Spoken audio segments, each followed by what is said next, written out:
Hey, good people of Fort Smith. This is Neil Martin, Fort Smith Board of Directors, Position 7, coming to you with Give Me 5 on this February 19th.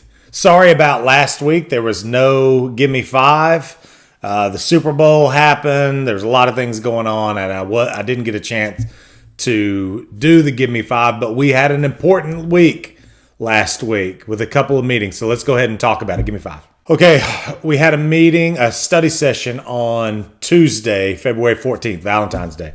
Talked about a number of things. We got an update regarding mobility and trails. We talked about the renewal of the city auto and property insurance. And we talked about water rates and a water rate study. That's probably the most important thing for the people of Fort Smith. We have received over the last year or so, and probably even before that, CIP plans from our water and sewer department that look somewhere in the $38 to $42 million a year amount. We only have I think we budget $27 million a year in water rates. Now, I'm not interested in raising your water rates. I think we need to really be cautious about that. But what I am concerned about is on my water bill, we currently, all of us pay a $2.28 base water rate. That's for the first 5 CCFs. Then it goes to $2.96 for CCF. And then if you use a lot of water like we do, we have a large family, after 15 CCFs, it's $3.35. What we have found is the contract water users, Van Buren, Barling, Chester, Winslow, Central City, they purchase water from us. And the rate that we charge them is $1.44 or $1.80 a CCF, whereas you and me, the citizens of Fort Smith, are paying $2.28. So it's going to be coming before the board in the next couple weeks, month, I'm not sure exactly the timeline on it, to conduct a water rate study. And what I'm interested in is these contract water users. And this kind of falls in line with Act 605 that we've talked about. This is not required right now. As Act 605 looks right now, we will be required to perform a rate study by 2026 and implement exactly what that rate study says. So we're trying to get ahead of that. We're trying to look at some other things. I think it's wholly appropriate that we look at our contract water users and how much we're charging them versus what we're charging ourselves. I don't think it's fair that we charge other cities less than what we have to pay. They're using our water, they're using our distribution lines, they're using all of those things.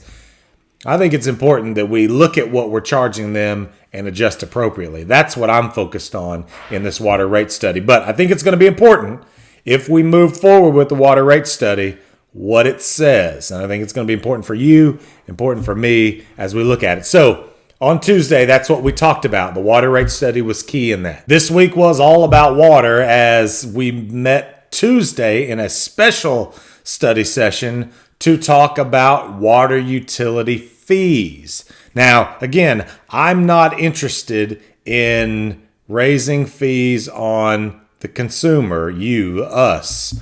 What I am interested in is areas that are the biggest risk to us. So fats, oils, and grease, unauthorized use, those type of things. That was my number one on my framework that I delivered at the meeting. I also want to look at those fees that we are charging that don't even cover the cost of the work. There's a number of those that were set years and years ago that don't cover the cost of doing that work. So I want us to at least take a look at that. And then thirdly, the third leg of that framework that I laid out was which fees have the least direct impact on our citizens. That's what's important. So what's going to happen? There was a huge number of fees, a lot of fees that were presented to us. It's really hard to break it down and look at it. There were a lot of developers that came to the meeting that talked to us and expressed some concern because in some instances there was a fee of $128,000, which As an example, one developer told us, Rocky Walker, on a 44 home subdivision, that's an additional $4,000 for each home that would get passed on to the consumer. So we are going to look at these. And again, my framework, I think, is something that works. And I think all the board really was concerned about some of these fees, the impact they'd have on citizens, and wanting to make sure that we're doing the right thing for the citizens to make sure that they are not impacted. But they're really important discussions. I encourage you to go to fortsmithar.gov, hover over government, then click on Board of Directors meeting information.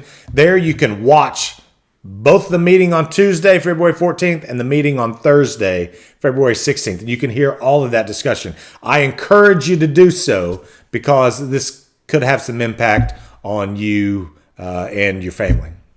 All right, this Tuesday, we have a regular meeting. You can look at the agenda on fortsmithar.gov. Not a ton on there. It's not a lot of things that are pretty impactful. We will be voting on auto insurance, what we discussed last week. We'll be doing a partial payment for Basin 10 and Basin 14. This is a critical consent decree item. We'll be approving, or we'll be voting to approve $1.5 million. If you remember, these were the ARPA funds, the $12 million in ARPA funds that we got. That'll be going to this project. And really not a ton of other items that are of huge consequence to folks. We're going to be purchasing a truck for our solid waste department. But I encourage you to look at that agenda, see what we're doing. It's always important, but this is probably not the most critical and impacting that we'll talk about through the course of 2023. That's it for this week's Give Me Five. Thank you for bearing with me, as this was a long one. I try to keep them brief, or more brief next time. You have a great week, and we'll do this again next week on Give Me Five.